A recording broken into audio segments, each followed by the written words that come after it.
네, 매일매일 건강을 저금합니다. 100세 시대 건강하이소! 여러분들을 건강 부자로 만들어드리는 시간. 여기는 장수은행입니다. 네, 이제 벌써 2024년도 여러분 하반기에 접어들었어요. 그러네. 대박이죠. 반 꺾였네. 그러니까요. 벌써 이렇게 보통 됐어요. 새해가 되면 좀 열심히 살아보자 하는 그런 마음으로 맞아요. 뭐 계획도 세우고 여러 가지 다짐들을 많이 하잖아요. 그렇죠, 네. 그렇죠. 어떻게 우리 윤아 씨는 좀 새해 세웠던 계획들을 실천을 좀 하고 계신가요? 어떠세요? 저는 사실 이렇게 올해가 반이 다 갔다는 사실도 몰랐고요. 맞아요. 매일매일 밤마다 계획서도 정말 열심히 쓰거든요. 근데 어떻게 이렇게 실천되는 게 하나도 없는지 뭐 그래도 시작이 반이라는 그런 생각으로 아주 네. 긍정적으로 매일매일 계획서를 쓰고 있습니다. 그렇지. 아, 그거 중요해요. 중요하죠. 사실 저도 말이죠. 네. 나는 평생 다이어트거든. 어. 제가 또 명색이 또 중요한 다이어트. 패션 너튜버잖아요. 그렇죠. 김 배우님께서 또 옷을 어떻게 입는 것도 중요하지만은 옷 태가 나야 되거든. 늘 다이어트를 한단 말이에요. 맞아. 근데 이걸 다 떠나가지고 뭐든지 하나를 제대로 세워가지고 이거를 꾸준하게 실천한다는 거 이거 정말 힘들어요. 어려워요. 우리 백장수 봐요. 저 옷 100년 동안 입고 있잖아, 당최. 빙고! 맞습니다. 백장수 뱃살도 아직 안 빠진 것 같은데. 그러니까 100년 동안 한가 체중도 같잖아. 그냥. 유지하고 옷도 유지하고 사실 이게 한결 같은 게 얼마나 큰지 모르죠. 힘들어요. 여러분들. 맞아. 아, 근데 사실 공감하는 부분이 많아요. 무슨 일이든 처음에 멋모르고 덤볐다가 실패를 경험하는 경우가 굉장히 많은데요. 네. 그런데 이때 조금만 더 참으면 자신감을 회복하고 또 잘하게 된다는 연구 결과가 나왔습니다. 가령 이상하게 생긴 키보드를 사용하게 한다든지 새로운 방법으로 티셔츠를 이렇게 개도록 하는 등 여러 실험을 했는데 처음에 참가자들이 자신감을 가지고 시작하더니 다들 이내 부정적으로 바뀌었다고 합니다. 아이고 너무 어려워 막 이러면서 왜냐? 이게 마음먹은 대로 잘 안 되거든요. 그런데 대부분 20분 정도 꾸준히 연습하니까 언제 그랬냐는 듯이 글쎄 긍정적으로 변했다고 합니다. 그러니까 하기 싫은 일이 있어도 20분 정도만 꾹 참고 하면 세상만사 못할 게 없다고요. 그게 그 말이 맞는 것 같아. 강해서 오래 가는 게 아니라 오래 가는 것이 강한 것이다. 야, 이런 거죠. 명언 탄생했네요. 그러니까요. 그러니까 한마디로 20분 정도는 꾸준히 무언가를 해야 된다 그런 이야기인데 그럼 우리 원장 선생님들께서도 어떻게 뭔가를 꾸준히 하셔가지고 값진 결과를 이뤄낸 그런 경험이 있으신지 옥진아 원장님 뭔가 많이 있으실 것 아니 같아요. 다 이루지 않았어요? 뭐 오랫동안 공부해가지고 말이지 의사 됐잖아요 지금. 아, 공부가 제일 쉬웠어요. 꼴배기 싫어 정말. 역시 의사. 아, 저는요, 운동을 시작할 때가 참 인내가 필요하더라고요. 아, 그죠. 그래서 일어나서 옷을 입고 이제 헬스장까지 가는 그 20분이 제일 이제 힘든 인내가 필요한 시간인데요. 맞아요. 그렇게 헬스장을 가기만 하면 그래도 또 자연스럽게 또 운동을 하고 집에 와서 맞아, 또 맞아. 편하게 이제 생활이 가능한데요. 맞아. 그래서 그 20분 일어나서 헬스장 가기까지의 그 인내를 잘 해가지고 제가 다이어트에 성공했던 그런 경험이 있습니다. 우리 저 정희섭 원장님은요? 네. 결과물은 아직 잘 모르겠긴 한데 아직 제가 모르겠어요? 오늘 아침에도 제가 인내를 하다가 왔거든요. 뭐예요? 오늘 아침에요? 예, 저희 애기 키우시는 분들은 아실 텐데 저희 아들이 이제 말 배우는 시기라 가지고 아 예. 계속 저 가르치고 똑같은 거 가르치고 물어봐요. 궁금한 게 많죠. 아 아빠 예. 이거 뭐야? 아빠 예, 이거 그거. 뭐야 이거요? 어우. 다른 거 해주면 좋은데 네. 오늘 제가 수박만 한 35번째 인내를 가지고 가르쳐주고 왔습니다. 네. 아들 잘 크자. 수박. 아, 여기서 또 영상 편지까지 또. 그래, 진짜. 자, 이렇게 아무튼 뭐 꾸준하게 하는 것들이 참 중요하다고 하는데요. 여러분도 이 방송 건강 챙기기 위해서 꾸준하게 함께 해주시기 바랍니다. 네. 자, 그럼 본격적으로 출발하겠습니다. 건강 뉴스 쉽게 읽어주는 여자부터 만나겠습니다. 함께 하시죠.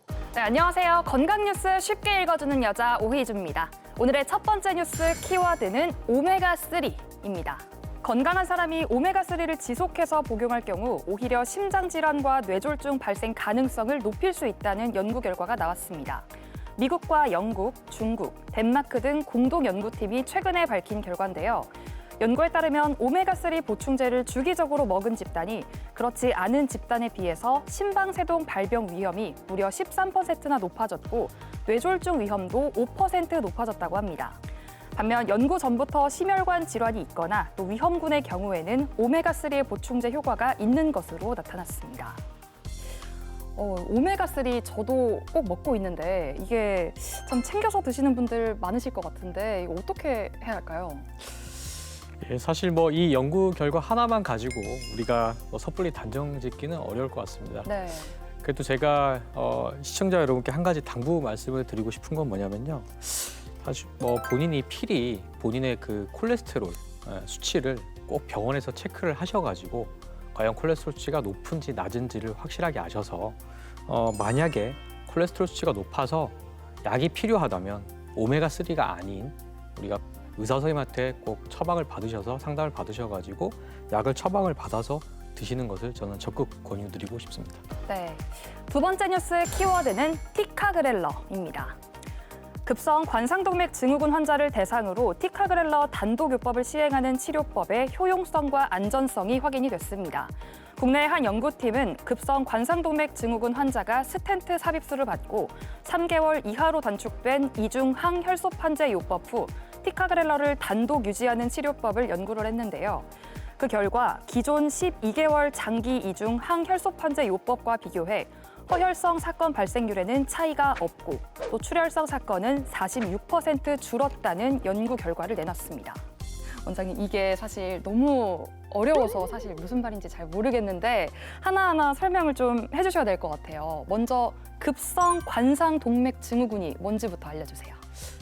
예, 급성 관상동맥 증후군은 우리가 아주 위험한 변이죠. 심근경색 그리고 우리가 협심증 중에서도 아주 불안전한 상태, 아주 위험한 상태인 불안정 협심증 두 가지를 말하는 것을 우리가 급성 관상동맥 증후군이라고 하는데요. 네. 이 두 가지 경우는 사실 빠른 시술이 필요한 상황입니다. 그리고 대부분의 경우에는 스텐트 시술이 필요하고요. 만약에 그런 치료의 골든타임을 놓치면 잘못하면 이제 목숨을 잃을 수가 있기 때문에 아주 위험한 병이라고 할 수 있습니다. 그러면은 이 티카그렐러가 뭔지도 좀 정확히 궁금하고요. 또 이거를 단독으로 시행을 하게 되면 또 어떤 점이 달라지나요? 예, 우리가 스텐트 시술 후에는 스텐트가 다시 막히지 않게 혈전이 안에 차지 않기 위해서 항혈전제를 우리가 복용을 하는데요. 네. 보통 우리가 스텐트를 넣고 나서 1년 동안 두 가지 약물을 동시에 사용을 해서 혈전이 안 생기게 기존까지 치료를 해왔다면 이번 연구 결과는 이제 티카그렐러라는 약 한 가지만 가지고 3개월 동안은 두 가지 약물을 쓰다가 3개월 이후에는 한 가지 약물을 사용함으로써 출혈의 위험성을 낮출 수 있는, 그래서 어떻게 보면 환자들한테 좀 혜택을 줄 수 있는 그런 연구 결과라 할 수 있겠습니다. 네, 지금까지 건강 뉴스 쉽게 읽어주는 여자의 오희주. 신호철이었습니다. 자, 계속해서 백장수와 함께하는 거북한 수다 시간인데요. 우리 주치의쌤들의 개인적인 일상사, 이거 얼마나 재미있게요. 이것도 놓치지 마시기 바랍니다. 자, 시청자 사연부터 만나겠습니다.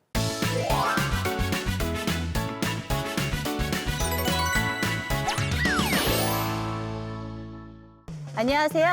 친정 어머니 때문에 걱정이 좀 돼서 사연을 보낸 40대 여성입니다.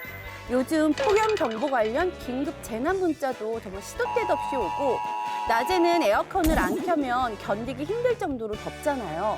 그런데 시골에서 농사를 짓는 저희 어머니는 이런 가마솥 더위에도 끊임없이 일을 하십니다. 너무 걱정이 되는 마음에 좀 쉬엄쉬엄 하라고 말씀드리니 요새 많이 덥지? 그래도 네 엄마 아직 한창이대. 나는 걱정하지 말고 니나 더위 먹지 말고 조심해라. 제가 아무리 잔소리를 해도요, 이리 말씀을 하시니 어쩔까 싶어요. 뉴스 보면 밖에서 일하다가 쓰러진다는 분들도 많은데 엄마에게 뭐라고 말씀을 드려야 제 말을 좀 들으실까요? 백장수 좀 알려주세요. 아이고 덥다 더워. 너무 덥네요. 요즘 찜통더위로 힘든 분들 많으실 텐데 이렇게 더울 땐 어떻게 보내면 좋을까요? 원장님들 더위 이기는 방법이 있다면 이동기 원장님부터 알려주시길 바라겠습니다. 네, 저는 마트나 백화점을 가는데요. 네, 뭐 제일 시원하죠. 뭐 에어컨 바람 나오고. 그래서 주로 이제 제가 가는 백화점에는 제 지정석이 있습니다. 어딘가요? 지정석이라며? 서점에 들어가진 않고요. 네. 서점 바로 앞에 자리가 딱 마련이 돼 있습니다. 근데 그걸 자세히 얘기 드리면 다들 가실까 봐 제가 오늘 이까지만 얘기하도록 하겠습니다. 꼭 찾아봐야겠어요. 그죠? 어느 백화점에 어느 서점 앞인지 제가 나중에 찾아보도록 하겠습니다. 우리 정인섭 원장님은 그러면은 더위 이기는 방법 어떻게 하고 계시나요? 저희 와이프 같은 경우에도 여름 백화점 참 좋아하는데요. 저 같은 경우에는 그 수영이나 스쿠버 다이빙처럼 그 물에서 하는 스포츠를 좋아해서 뜨거운 여름만 되면 바다가 절 부르는 것 같습니다. 야, 여름 이기는 방법 저랑 비슷하네요. 저도 바다에 들어가서 이렇게 어프 이렇게 수영하는 거 좋아하는데 다 같이 한번 가야 될 것 같습니다. 그렇죠? 좋습니다. 자, 그럼 우리 신호철 원장님은 나만의 더위를 이기는 방법 뭐가 있을까요? 예. 이열 치열이라고 하죠. 그래서 저는 오히려 극한 더위 상황을 만들어서 그래서 아주 뭐 뜨거운 뭐 곰탕을 먹는다든지 그리고 뭐 운동을 아주 열심히 해가지고 열을 꽉 끌어올려서 그리고 찬물로 샤워를 확 한 다음에 에어컨을 싹 쐬면은 그렇게 시원할 수가 없습니다. 그래서 사람들이 제 변태 아니야 할 수 있는데 너무 시원해서 그 느낌을 좀 즐기거든요. 그래서 그렇게 좀 더위를 이겨나가고 있습니다.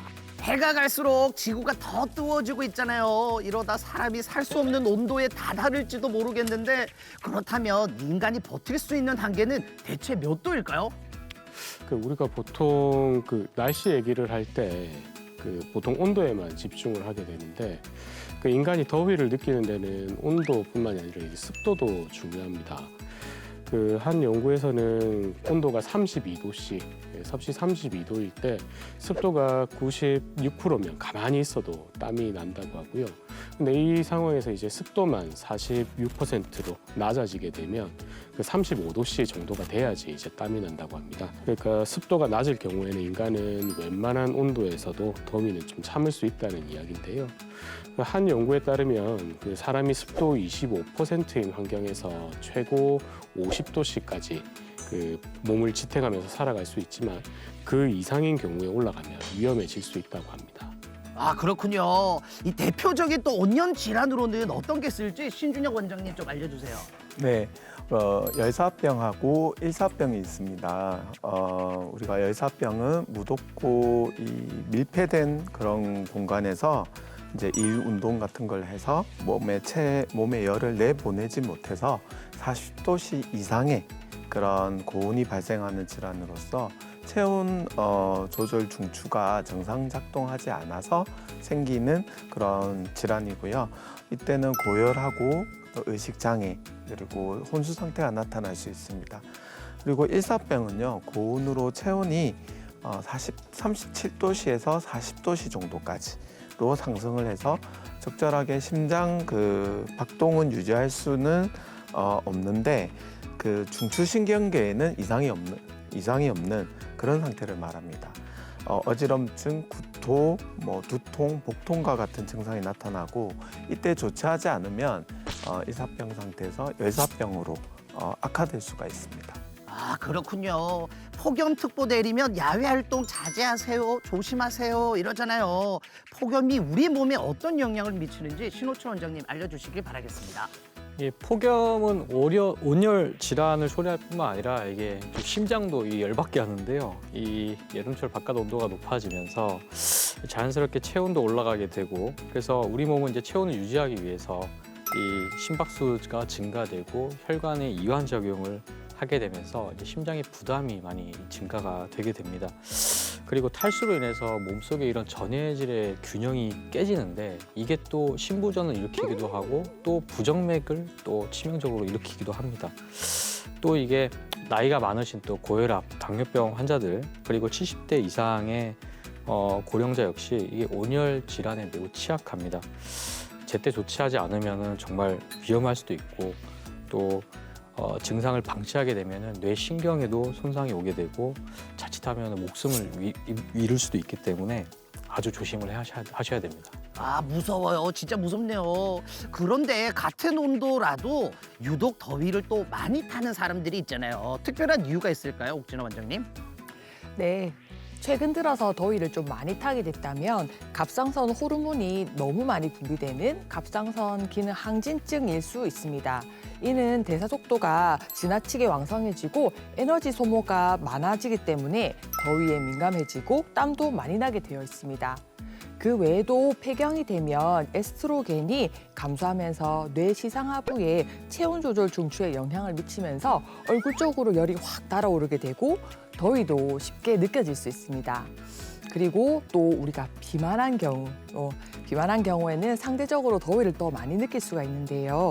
체온도 쉽게 올라가지만 또 열 교환이 느려서 체온이 빨리 떨어지지 않고 두꺼운 지방층이 열 발산을 막기 때문입니다. 야, 좋아요. 그럼 올여름 더 건강하게 잘 이겨내기 위한 방법은 우리 이동기 원장님이 알려주시길 바라겠습니다. 네, 가장 중요한 것은 체내 수분량을 유지하는 데 있습니다. 우리가 수분 섭취를 하려면 물을 마시는 게 좋지 스포츠 음료라든지 이온 음료 이런 것보다는 물이 훨씬 더 유리하고요. 그리고 뭐 야외 활동을 하거나 우리 운동을 할 때 물을 15분에서 한 20분 정도 사이에는 물을 계속 한 잔씩 마셔주는 게 좋습니다. 또 더운 날씨에 대비하려면 바깥 날씨 알고 있으시면 좋죠. 뭐 온도라든지 습도라든지 알고 계시면 좋고 이게 밖에 나갈 때 어두운 계열의 옷보다는 흰색 같은 밝은 계열의 옷을 입거나 아니면 모자 이렇게 책 넓은 거 해서 햇빛을 막아주시는 것이 좋고요. 헐렁한 옷을 입으면 더 좋겠습니다. 자, 그리고 땀을 많이 흘렸을 때 좀 수분이 많이 또 나갔을 때는 수박, 참외 같은 거 좀 드셔서 수분 보충하시고요. 오이 보리차 같은 것도 열을 식히는 데 도움이 되기 때문에 좀 마셔주시는 것이 좋고 먹어주시는 것이 좋겠습니다. 오케이, 좋습니다. 자, 몸도 마음도 지치기 쉬운 여름. 다들 덥다고 너무 짜증내지 마시고요. 건강관리 잘하시길 바라겠습니다. 여러분, 거북한 수다 다음 주에 또 만나요. 자, 이번엔 100세 건강을 위한 오늘의 투자처 금이나의 100세송부터 만나겠습니다.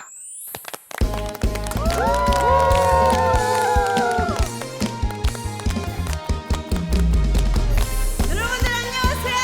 금민아입니다.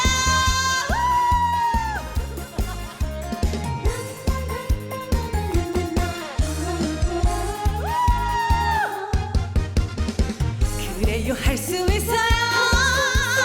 체질 고치려면은 딱 한 가지만 약속해줘요. 매일 용변 볼 때 길어도 5분 내로 끝내려 노력해요. 꿈을 대지 말고 몸도 보지 말고 옆길로 새지도 말고 지지를 습관입니다. 치매 먹지 말아요. 비가 보이면 지액이 의심되니 병원 넣으세요. 5분 내로 지지를 습관입니다. 치맥 먹지 말아요. 비가 보이면 지액이 의심되니 병원 넣으세요. 5분 내로 병원 넣으세요. 5분 내로.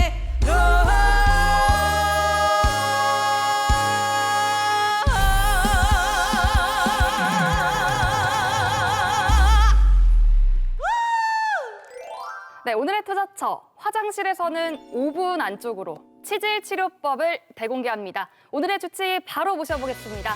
정인섭 원장님 모셔보겠습니다. 어서 오세요. 반갑습니다. 네, 반갑습니다. 네, 반갑습니다. 사실 이 치질로 고생하시는 분들이 많이 계시는 줄 알고 있는데 맞아요. 근데 다들 저 비밀로 조용히 있다 보니까 잘 모르는데 저쪽 웅성웅성합니다. 네? 다 티 나요, 이 얼굴에. 갑자기 귀까지 빨개져. 네. 자, 이렇게 뭐 그동안 숨겨왔던 이런 그 비밀들이 있을 텐데 오늘만큼은 좀 속 시원하게 다 털어놓길 바랍니다. 자, 대장 항문외과 원장님은 진짜 오랜만인데 근데 이 원장님은 어떻게 해서 이과를 선택하시게 되셨어요? 아예 그 대장 항문외과는 그 외과 수련을 해서 외과 전문의가 되고 그다음에 세부 전공으로 선택을 하게 되는데요. 어허. 그 외과 같은 경우에는 제가 의대에 들어갈 때부터 의사라고 하면 그래도 눈앞에 사람이 쓰러지고 생명이 위독할 때 뭔가를 할 수 있는 그런 의사가 되고 싶어서 일단은 고민을 했었고 그리고 네. 수술을 하고 싶다 보니까 선택할 수 있는 선택지가 일반외과 그리고 흉부외과, 신경외과 이렇게 세 가지가 있었습니다. 네네. 근데 제가 성격상 이것저것 여러 가지 다양하게 하는 걸 좋아하다 보니까 일반외과를 선택하게 됐고요. 네. 그 중에서 대장 항문 그리고 그 중에서 또 양성 항문 질환을 주로 다루게 된 데는 일단은 다양한 질환을 마주하게 되는 거에 매력을 느꼈고 그리고 환자를 보면서 여러 가지 수술 방법도 배우고 그리고 어떤 치료가 더 효과적이고 좋을지 공부하고 연구하는 거에 매력을 느껴서 선택을 하게 되었습니다. 와, 멋지시다. 그러게요. 아니 선생님 저는 아닌데 여봐요. 저는 아닌데 여봐요. 이 성인의 절반 이상이 이 병을 앓고 있다고 해요. 네. 와, 되게 많네요. 근데 제가 듣기로는 치질이 종류도 굉장히 좀 많다고 알고 그래요? 있거든요. 이게 정확히 뭐예요? 먼저 치질이라는 용어에 대해서 정확하게 조금 얘기를 해봐야 될 것 같은데요. 네. 치질 같은 경우에 넓게는 항문에 있을 수 있는 질환을 말합니다. 그리고 좁게는 그리고 항문 안에 있는 그 혈관성 조직인 치액 조직으로 인해 발생하는 질병을 얘기하게 되는데요. 그 항문에 생기는 대표적인 양성 질환은 그 치핵 그리고 치열, 항문 주위 농양, 치루가 있습니다. 이 중 치액이 양성 항문 질환의 대다수를 차지하다 보니까 그 치질이 그 치액을 대변하는 말처럼 쓰이고 있습니다. 네. 그 치액 같은 경우에는 이제 항문관을 존재하는 정상적인 조직이고요. 이게 항문관이 이렇게 닫혀서 그 변이 새지 않도록 도와주는 역할도 하고 그리고 딱딱한 변이 이제 항문을 밀고 지나가면서 항문관에 상처가 나지 않도록 그 보호를 하는 그런 조직이 치액 조직입니다. 근데 이 치액 조직이 다양한 이유들로 인해서 그 크기가 커지고 심할 때는 항문 밖으로 빠져나오면서 여러 가지 증상들을 나타날 수 있습니다. 이게 아무래도 발병 부위가 되게 은밀한 곳이잖아요. 그래서 그렇죠. 이게 환자들이 병원을 안 찾거나 또는 뭐 좀 잘못된 정보 아니면 정보도 제대로 얻지 못하고 병을 키울 것 같긴 한데 원장님 혹시 가장 많은 치액의 경우에는 뭐 위험 인자나 원인 인자가 따로 있나요? 일단 치액은 조직을 구성하는 근육 섬유 그리고 그 점막 내부의 탄성 조직이 이 조직 자체를 이제 처지지 않게 딱 고정을 해주고 있습니다. 네. 근데 이 조직 자체가 약해지고 그리고 이제 치액 조직을 구성하는 혈관 조직이 그 우열이 생기면서 붓게 되면 이제 문제가 생기게 되는데요. 그 다른 질환과 마찬가지로 다른 원장님들도 얘기를 하시지만 유전적인 부분이 이제 위험 요인 중에 하나입니다. 저 같은 경우에 한 3대를 한꺼번에 제가 수술해 본 적이 있는데요. 귀하네. 예, 그런 분들 같은 경우 아마 그 지지 조직 자체가 아마 조금 약하신 게 아닌가 생각이 됩니다. 그거 말고도 이제 잘못된 배변 습관이라든지 생활 습관에 의해서 발생하기도 하고요. 그 뭐 드시는 거, 그다음에 행동 양식에 의해서 그 뭐 설사를 한다든지 변비를 한다든지 화장실에 자주 간다든지 하면서 그 치액이 생기는 경우들이 있습니다. 그리고 또 어떤 연구에서는 이제 저희가 이렇게 서 있지 않습니까? 네. 그로 인한 중력의 영향에 의해서 치액이 발생한다고 하는 얘기도 있습니다. 이게 아래로 내려가려는 힘 때문에 그럴 수도 있겠구나. 그럼 약간 어쩔 수 없는 거네요, 중력이면. 아, 아니야. 지금부터 네 번을 걸을까? 그것도 그냥 물건 방법이. 없는 서기를 하시고 걸으시는 거죠. 오늘 타이틀이 그러면 화장실에서는 5분 안쪽으로 이제 빠르게 용물을 보고 나오자 네. 이거잖아요. 네. 근데 예전에 저희 아버지 같은 경우에는 화장실에 이렇게 신문을 항상 가지고 들어가셨어요. 맞아, 그렇지. 그 네. 국룰이죠. 국룰이에요? 국룰이지. 그렇게 되면은 좀 더 이 치질 확률이 높아진다는 말씀이신 거잖아요. 예, 맞습니다. 대변 보는 시간을 일단 최대한 짧게 하시는 게 좋습니다. 네. 그 요즘 그 편한 자식 변기에 앉으셔가지고 뭐 책을 본다든지 핸드폰을 한다든지 하는 분들이 많으신데 이런 경우에는 항문 건강에는 조금 안 좋을 수 있습니다. 그래서 저희가 보통 이렇게 예전에는 쪼그려 앉아서 변을 봤잖아요. 네. 네네네. 그때랑 비슷하게 이제 변기에 이제 편하게 앉는다고 해도 그 항문 쪽에 이제 힘도 조금 더 들어가게 되고 배에도 이제 힘이 들어가게 되거든요. 그러면서 치액이 조금 더 악화되는 경우들이 있습니다. 근데 저는 솔직하게 말할게요. 간혹 이렇게 조금 이렇게 건조하거나 그럴 때 피가 살짝 좀 묻어나는 경우가 하열이 난다. 그럴 때 있죠. 많이는 아니어도 가끔 네, 그럴 때 있거든요. 맞아요. 네네. 그럴 때 나 치질인가 봐. 그럴 약간 수 이렇게 있죠. 생각을 하게 맞아요. 되거든요. 이 항문에서 피가 나면은 이게 어떻게 제가 생각하는 것처럼 치질이 맞는 건가요? 일단 뭐 치액이나 치열 때문에 피가 난 걸 수도 있는데 그 요즘 늘어나고 있는 염증성 장질환에 의해서 피가 났을 수도 있고요. 정말 위험한 대장암으로 인해서 피가 난 것일 수도 있습니다. 심각할 수가 있는 거네요. 네, 위험한 경우도 있을 수 있기 때문에 일단은 피가 났다고 하면은 병원에 가셔서 정확하게 원인을 찾아보시는 게 안전하고요. 그 우리나라 같은 경우에는 50세 이후 5년마다 한 번씩 대장 내시경 검사를 하시도록 공고를 하고 있습니다. 그리고 네. 매년 분변 자멸 검사를 해서 그 변에 피가 섞이지 않은지 이런 부분을 확인을 하게 되는데요. 근데 분변 자멸 검사에서 음성으로 나온다고 해도 이게 그 순간에 이제 변에 피가 섞이지 않은 거라는 의미이기 때문에 그 혹시 암이 있어도 그 순간에 피가 나지 않으면 이게 음성으로 나올 수 있기 때문에 정기적으로 대장 내시경 검사를 해보시는 게 안전합니다. 네, 여기서 저희가 치질에 대한 이 오해와 진실을 좀 풀고 가야 될 것 같아요, 원장님. 그래요? 네, 팩트 체크 한번 해보겠습니다. 좋아요, 좋아요. 네, 첫 번째로 변비가 있으면 이 치질에 생기기 쉽다, 치질에 맞다. 걸리기 쉽다. 난 맞다. 저도 맞을 것 같아요. 저도 맞을 것 같아요. 어때요? 맞나요? 말씀하신 대로 맞습니다. 그래요? 예, 변비 같은 경우에 치질이 생길 수 있는 주요 원인 중 하나입니다. 그 저희가 변비가 있으면 그 혹시 있으신 분, 그 저 같은 경우에는 간혹 한 번씩 변비 때문에 힘들어하는 경우가 있습니다. 저도 있거든요. 네. 그럴 때는 이제 화장실에 앉아서 과도하게 힘을 주고 오래 고뇌를 해야지 뭐가가 나오게 되는데 그럴 때 이제 말 그대로 항문 쪽에 힘을 많이 주다 보니까 그 치액 조직에 우열도 생기고 그리고 배에 이제 힘을 주게 되잖아요. 그러면 치액 조직에 갔던 혈류가 이제 다시 돌아와서 치액 조직이 작아져야 되는데 배에 힘이 많이 들어가 있다 보니까 그 과정이 잘 안 됩니다. 그러니까 피가 고여 있게 되거든요. 그러면서 치액이 심해지는 경우들이 있습니다. 아, 저 원장님 너무 감사하다 진짜. 우리 셋 다 말하려고 했는데 자기가 다 감싸주나. MC 보호 차원에서 너무 훌륭하시다. 인성 너무 좋으시다 진짜. 그 세계적인 분들 보호해드려야죠. 따로 찾아뵙겠습니다. 감사합니다. 감사합니다. 예. 자, 우리 이동규 원장님 한참 잘 들으시던데 어떠세요? 뭐 요즘 날이 더우니까 시원한 맥주 생각 많이 나는데요. 오늘 여기서 퇴근하고 나서 정임성 원장님하고 치맥 한 잔 하려고 했는데 아, 치맥 이게 너무 좋죠. 치맥이 뭐 치질에 별로 좋지 않다는 소문이 있던데 그러니까요. 네, 이게 치맥이 치질을 악화시킨다 이게 맞습니까? 난 아니다. 이거 그럼 난 슬플 것 같아. 저도 너무 슬플 것 너무 같아요. 슬플 것 같아. 아까 아니다. 백세송에서는 치맥 먹지 하지 말아요. 말라고. 맞아. 있었잖아요. 맞아. 궁금했어요.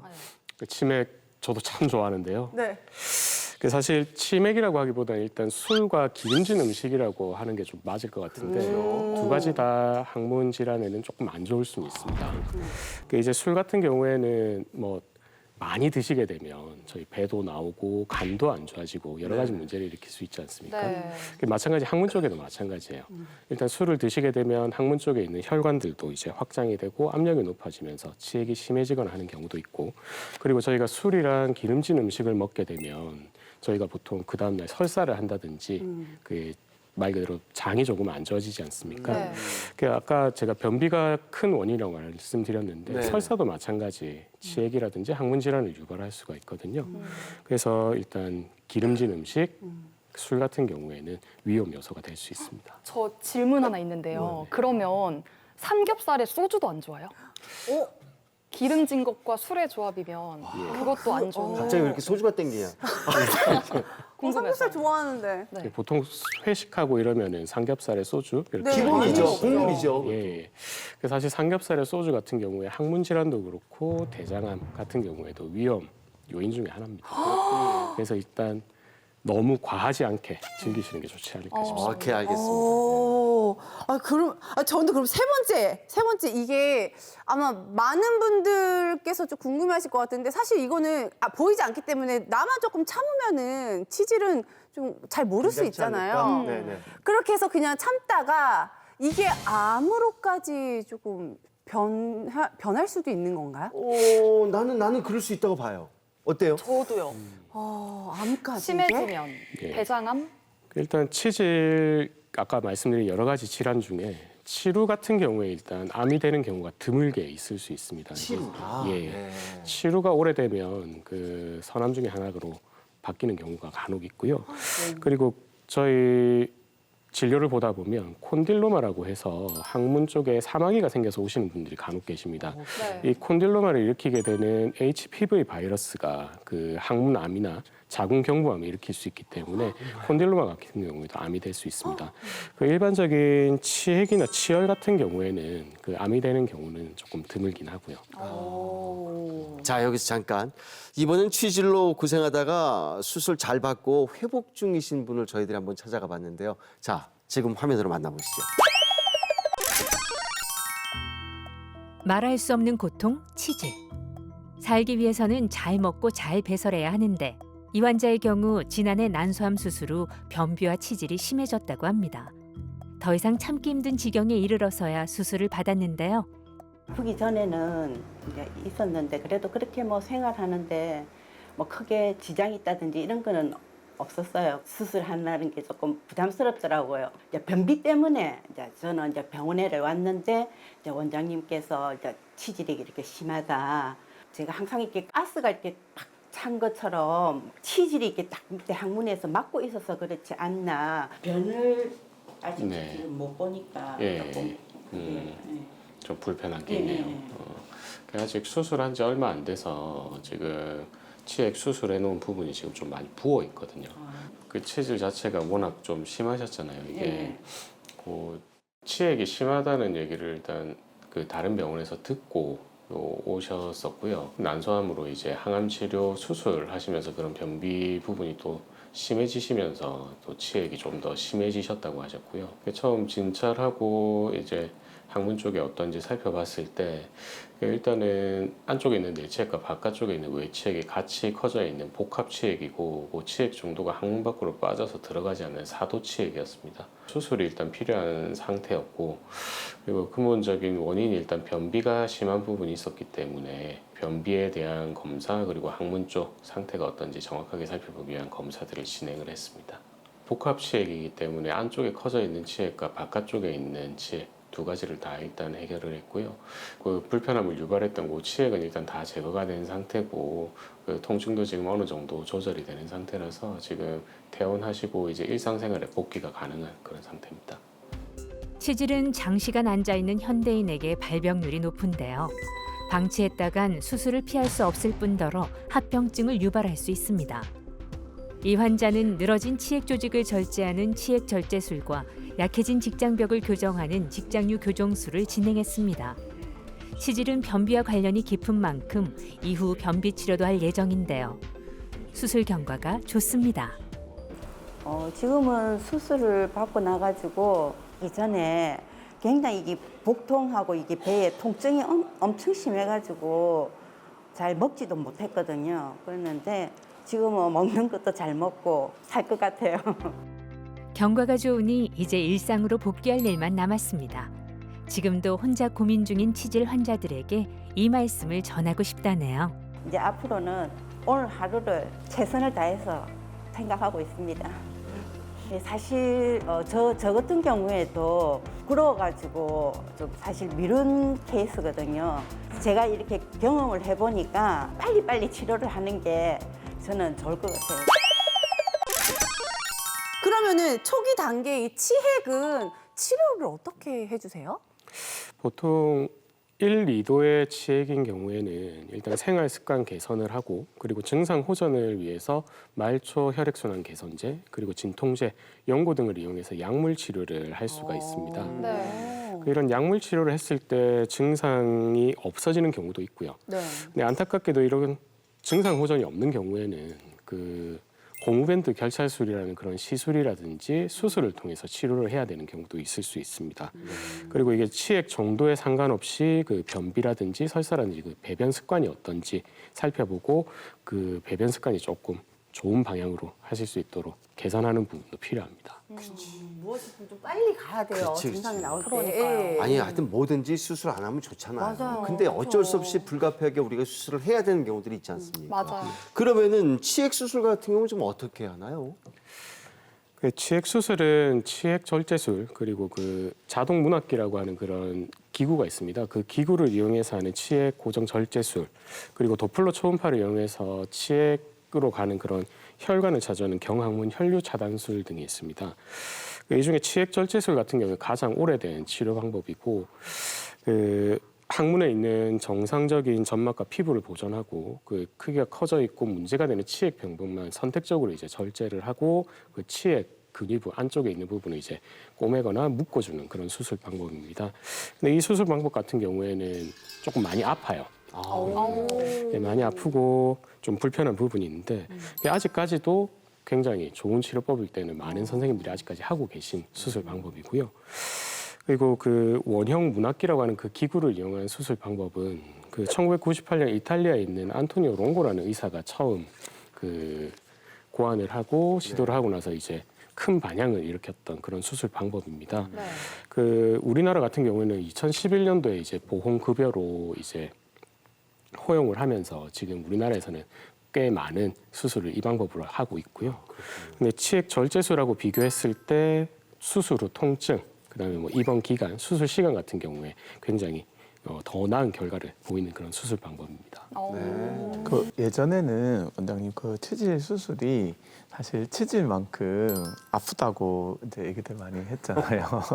그래서 이제 수술을 해야 되는데도 안 하고 이제 미루는 분들도 제 주변에 참 많았거든요. 근데 요즘 치질 수술은 좀 어때요? 많이 안 아프고도 진행될 수 있나요? 아, 그래요? 예전에 했던 방식은 보통 치액 절제술인데 그 가까운 나라 저희 일본 같은 경우에 치액 절제술을 굉장히 많이 합니다. 그래서 일본 의사들하고 한번 얘기를 했을 때 보통 입원을 한 2주 가량은 한다고 하더라고요. 그래서 얘기를 하면서 일본 의사들이 굉장히 신기해하고 놀라워했던 게 우리나라 같은 경우에 원형 문학기를 이용해서 수술을 하고 뭐 당일 퇴원하는 경우도 있고, 맞아요. 예, 한 3, 4일 정도 길게 입원하면 그 정도 입원한다 얘기를 했을 때 굉장히 놀라워했습니다. 그리고 제 환자분들 중에 한 30년 전에 치액 수술하고 너무 아파서 지금 항문이 또 불편해졌지만 병원을 찾지 않다가 오셔가지고 수술 받으신 분들이 계신데요. 그런 분들 같은 경우에 예전 기억과 다르게 이번에는 너무 편하고 아프지 않다고 이렇게 얘기하시는 분들이 있습니다. 아니 제가 듣기로는 우리 정희석 원장님께서 굉장히 바쁘시다고 들었어요. 그 정도로 많은 환자분들이 이렇게 찾아가시는 건데 맞아요. 그 환자분들 중에서도 조금 가장 기억에 남는 환자분 계실까요? 그 일반적으로 치액 같은 경우에 나이 많으신 어르신분들이 많을 거라고 생각을 많이 하시는데 그렇죠. 그 젊은 분들도 꽤 많습니다. 그 기억에 남는 분이 그 20대 여성 환자분이셨는데 그 처음 진료실 들어올 때 이마에 내천자를 딱 그리고 아우 너무 나 힘들어요 하면서 들어오시면 고통스럽고 아프니까 그쵸. 네. 천자를. 안 봐도 비교야. 어떡해. 그분 살펴보니까 항문 쪽에 치액도 심하시고 그리고 변비가 너무 심하셔가지고 오랜 기간 고생을 많이 하셨더라고요. 그래서 일단 변비 항문 쪽 관련해서 검사를 진행을 하고 그 일단 제가 치질 수술하면서 그분이 그 직장유라고 하는 부분도 같이 있어 제가 같이 교정을 해드리고 그 이후 이제 변비 치료를 제가 지금 쭉 하고 있습니다. 지금 한 3년 정도 돼가는데 지금은 얼굴이 굉장히 좋아지셨어요. 이마에 있던 내천자도 싹 사라지셨어요. 사라질 수가 있구나. 다행이네요. 아니, 근데 얘기를 듣다 보니까 자꾸 화장실 가고 싶어요. 아, 나 어떡하지, 진짜. 한번 이 다녀오세요. 질문 하나만 하고 갈게, 진짜. 자, 치질 수술을 했어요. 그럼 이제 수술을 했으니까 관리라는 것도 또 필요하지 않을까 싶은데 관리는 관리 어떻게 할까요? 중요할 것 같아요. 네, 그렇죠. 그 앞서 말씀드렸듯이 일단 변기에 오래 앉아 있지 않는 게 일단 중요합니다. 가급적이면 5분 안에 이제 용물을 마치시는 게 좋고요. 그 치액 같은 경우에 일단 수술을 하고 이제 앞으로 쭉 그 고통이 없을 수 있는데 배변 습관이 잘못되면 다시 생길 가능성이 꽤 높습니다. 그렇죠, 맞아요. 제발. 일단 오래 앉아 있는 부분은 최대한 피하시고요. 그리고 수술하시고 나서 통증 완화에는 자욕을 하시는 게 굉장히 큰 도움이 됩니다. 그 좌욕 같은 경우는 40도 정도 되는 그러니까 목욕탕 가면 온탕 정도의 온도입니다. 네네. 그 정도의 물에 이제 항문이랑 회음부를 이제 5에서 15분 정도 담그시면 되고요. 그 장시간 담그는 경우에는 오히려 이제 부종, 그러니까 붓기가 좀 더 심해지면서 불편할 수 있기 때문에 너무 오래 하진 않는 게 좋고 그 물에는 오일이라든지 소금이란 이런 거는 전혀 넣지 마시고 깨끗한 물로만 하시는 게 좋습니다. 그리고 여성분들 같은 경우에는 항문과 회음부만 담그도록 하시는 게 중요한데 자칫 잘못하면 지렴이 생길 수 있기 때문에 이 부분을 조금 주의하시는 게 좋습니다. 그리고 또 수술하시고 그 도너스 방석 아시죠? 가운데 어, 구멍. 네, 맞아요. 네. 네, 방금 있어요, 이렇게. 있어요. 그 방석을 상처가 아물 때까지는 조금 사용을 하시는 게 좋습니다. 그 상처 압박을 막아주고 하기 때문에 통증 완화에 도움이 되고요. 그렇더라도 이제 상처가 다 낫고 나면 그 방석은 사용하지 않으시는 게 좋습니다. 아마 지금 이 방송 보시는 분들 다 TV 앞으로만 모이셨을 것 같아요, 지금. 진짜. 길을 네. 쫑긋 오늘 세우니까요. 시청률 깜짝 놀라겠다 진짜. 엄청나겠네. 선생님, 그럼 마지막으로요. 저희 시청자분들께 한 말씀 좀 부탁드릴게요. 네, 그 진료실에서 환자분들을 뵙다 보면 그 항문 쪽이 불편하니까 부끄러워하시는 분들이 굉장히 많으세요. 그러니까요. 네, 네. 수줍어하시고 맞아, 민망해하시고 하는데 전혀 그러실 필요는 없습니다. 생각보다 많은 분들이 가지고 계신 질병이고요. 네. 오히려 병을 키워서 오시게 되면 치료도 힘들어지고 환자분도 더 고생을 하시기 때문에 네. 항문 쪽에 불편함이 있으실 때 그냥 꺼리낌 없이 병원을 방문해 주십시오. 네. 지금까지 우리의 속 건강을 더더욱 튼튼하게 지켜주는 정인섭 원장님과 함께해봤습니다. 고맙습니다. 아, 재밌죠?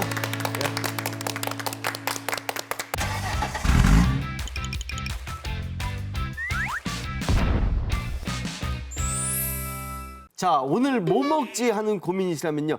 그 고민 해결 저희가 해드립니다. 맞습니다. 자, 음식 보관 맛보기 시간이 돌아왔습니다.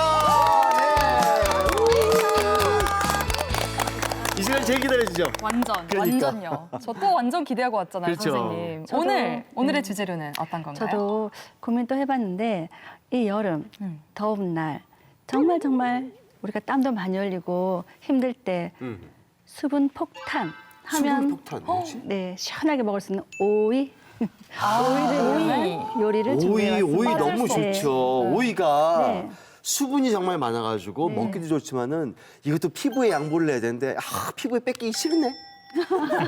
먹어야죠. 먹어야지. 먹어야죠. 그렇죠. 저 오이 좋아하거든요. 네. 근데 이게 싱싱하고 좋은 오이를 고르는 방법을 저 잘 모르겠어요. 뭐가 뭔지 아, 모르겠어요. 그래, 그거 중요해요. 맞아. 좀 알려주세요. 똑똑하다, 네. 잘한다. 정답입니다. 우리가 시장을 보러 가면 재료가 있어도 어떻게 쓰는지 모르면 사지를 못하거든요. 그렇죠. 근데 오이를 먹고 싶다는 생각이 있을 때는 오이도 요리 방법이 두세 가지가 나누어지는데 수분이 있는 요리가 있고 없어도 되는 요리가 있어요. 네. 근데 오이에는 가시오이 그리고 조선오이라고 하는 게 있는데요. 이것은 이제 장장아찌 절여가지고 장아찌로 먹든지 그리고 오이 소박이라고 해서 김치를 담궈서 먹으면 아삭아삭 딱딱해서 정말 식감도 좋고요. 아니, 근데 그러고 보니까 둘이 다르네. 네, 이렇게 우리가 흔히 먹는 냉채에 드시는 오이 있잖아요. 네네네. 그거는 가시오이. 저게 가시오이. 네, 가시가 다 이렇게 뾰족할수록 그렇지. 더 싱싱한 것이고 까칠까칠하고 만졌을 때 딱딱하고 물렁물렁하면 아무래도 수분이 빠졌겠죠. 그래서 탱탱하고 까칠까칠한 걸 고르시면 제일 좋고요. 네네. 꼭지가 마르지 않은 거 사셔야 됩니다. 오, 그리고 네네네. 균일하게 있으면 우리가 좋아요. 근데 이 정도는 괜찮은데 네. 하다가 굉장히 굵은 거 있죠. 그쵸? 굵은 거는 씨가 많다는 뜻이거든요. 그럴 때는 또 불편합니다. 그래서 특별하게 굵은 거 아닌 날씬하면서도 적당히 이렇게 휘어지거나 한 거는 달고 맛있다 이런 뜻으로 구입하시면 좋겠습니다. 그렇군요, 그렇군요. 그렇군요. 네. 수분 폭탄 오이를 여름에 먹으면 더 좋다고 하는 이유가 있다고 하는데요. 저희가 화면으로 준비했습니다. 지금 함께 보시죠. 가만히 있어도 땀이 줄줄 흐르는 요즘 수분 보충에는 이만한 채소가 없죠. 여름과 참 잘 어울리는 싱싱한 오이는 칼륨이 많아 몸속에 쌓인 나트륨을 배출해 고혈압을 예방하고 원활한 혈액순환을 돕습니다. 게다가 오이가 다이어트와 피부 미용에 좋다는 건 이미 잘 알려진 사실인데요. 뼈 건강에 중요한 비타민 K도 많다는 거 아시나요? 시원한 오이, 여러분 꼭 한번 맛보이소! 자, 오늘 준비한 요리는 네. 바로 오이 해파리 냉채입니다. 아, 근데 진짜 그죠? 냉채, 이건 뭐 해파리 냉채는 진짜 우리가 여름에 이건 국물이야. 맞아요, 진짜. 반드시 먹어야 되는 건데. 네. 근데 문제는 어렵지 않을까요? 만들려면? 겨울 잔치에 그냥 우리 잡채라면 정말 여름 잔치에는 오이 냉채 꼭 들어가야 됩니다. 네. 이거 어떻게 하시냐면 가정에서 이렇게 해파리를 사오시잖아요. 네네. 그것은 이제 염장이 되어 있거든요. 살살살 드시기 위해서. 그렇죠. 그러면 미지근한 온도에 한 3시간 정도 그 물을 담궈두면 소금을 빼잖아요. 네. 그것을 끓는 물을 넣으시면 절대 안 드시고요. 끓는 물에 물을 불을 끄시고 한 2~3컵의 물을 넣고 요거를 살짝 넣었다가 빼. 그리고는 우리가 소스라고 생각하는 물기를 빼고 설탕 1컵, 뭐 소금 조금, 식초, 레몬 딱 넣어주시면 탱글탱글하게 이렇게 고무줄보다는 부드러운 네. 그렇게 솔직히 실수로 뜨거운 물에 넣으시면 고무줄 됩니다. 그것만 조심하신다면 맛있는 냉채가 되고 네. 가에 이제 우리가 지금 오늘 꼭 드셔야 되는 수분 폭탄 네. 오이를 이렇게 먹을 수가 있다니. 네 맞습니다. 자, 한번 드셔보세요. 아니 저 너무 좋아하거든요. 이 오이 해파리 냉채를. 그렇지, 그렇지. 손님들 많이 오실 때는 이렇게 해서 일품들을 내놓으시면 직접 떠 드시기도 하지만 네네. 이렇게 꽈리를 지어서 같이 탁 올려주는 한 입 먹는 핑크푸드로 국물까지 먹으면 비타민C 듬뿍입니다. 오이 식감, 아삭아삭함. 네. 그 해파리의 그 쫀쫀한. 그것도 있는데. 오도고도. 근데 이거 향이 뭐예요? 이거 유자예요? 뭐예요? 레몬? 레몬이죠, 레몬. 네. 레몬. 여름철 배탈 설사 방지하기 위해서는 꼭 들어가야 되는 식중독 예방에 레몬. 좀 더 먹으면 하지 마. 돈내고 진짜. 아니 저희는 너무 조그마한 그릇에 주셨어요. 그러니까 핑거푸드. 그릇에 드시는데. 봐봐요. 네. 자리 차별이 있는 거지? 너무 맛있어요. 그 맛에 앞에 나와 있는 거지 말이야. 아니 근데 어떠세요? 저 원장님들도 가는데 저는 개인적으로 이 달큰함 이 맛도 참 좋은데 너무 과하게 달지 않고 하여튼 여러 가지의 식감이 다 입에서 살아나는 이 느낌이 너무 좋은 것 같아요. 네. 입맛 없을 때 오이 먹고 못 먹겠다는 사람 아무도 없어요. 진짜. 입맛이 없어. 탈진이에요. 네. 그럴 때는 꼭 오이가 많이 들어간 요리를 레몬과 함께 드시면 좋겠습니다. 네. 자, 이번 주 무더위로 진짜 이 잃어버린 입맛 확실하게 여러분께 다시 좀 되찾아드릴 수 있는 좋은 기회가 되지 않았을까 싶은데요. 네. 자, 음식 보감. 오늘은 오이 해파리 냉채입니다. 꼭 다 같이 맛보 있어! 너무 좋아, 너무 맛있어요. 네, 감사합니다.